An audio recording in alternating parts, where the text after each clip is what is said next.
Welcome to One Book, One Review. Hey everybody, here it is finally.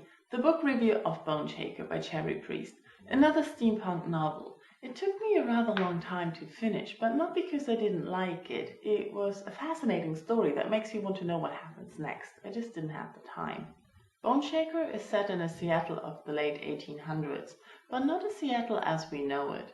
There has been an accident in connection with the gold mining that caused part of the city to collapse and set a dangerous gas free.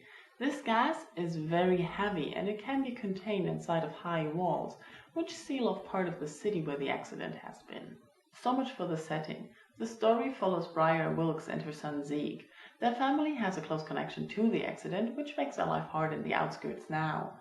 Zeke, who is a teenager and was just born after the accident, wants to clear his family's name, so he sneaks off into the sealed-off area. When his mother finds out what he has done, she follows him. That's where the adventure starts. Even though life behind the wall is dangerous, there are many people there. Let's have a look at the cover for a minute. I just love the many things you can discover in it. Can you see the reflecting airships in the goggles and the face itself? I think it could belong to either of the main characters, Zeke or Briar. It's just hard to tell. I just love this.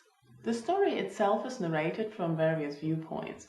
For most of the time we see things from Briar's perspective, but once they enter the city, the narration alternates between Zeke and Briar, which is fascinating, not only because it gives us the full story, but also because Briar breaches the city wall a day later than Zeke. So it feels like the narration takes place at the same time, but actually there is a time difference, which gets more and more blurred towards the end. Fascinating. Another fascinating thing in this novel are the characters and the life behind the wall itself.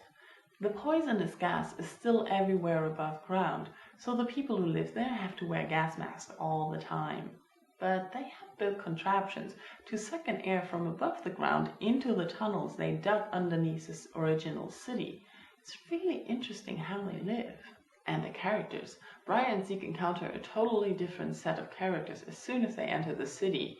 And it's hard to decide whom to trust, especially in Zeke's case, who seems to meet stranger folk than Briar does. Or maybe it's just because he's younger and less experienced. When he first enters the city, he's naive and full of himself, but his adventures sober him up quite a bit, and it's interesting to see him change and grow up some.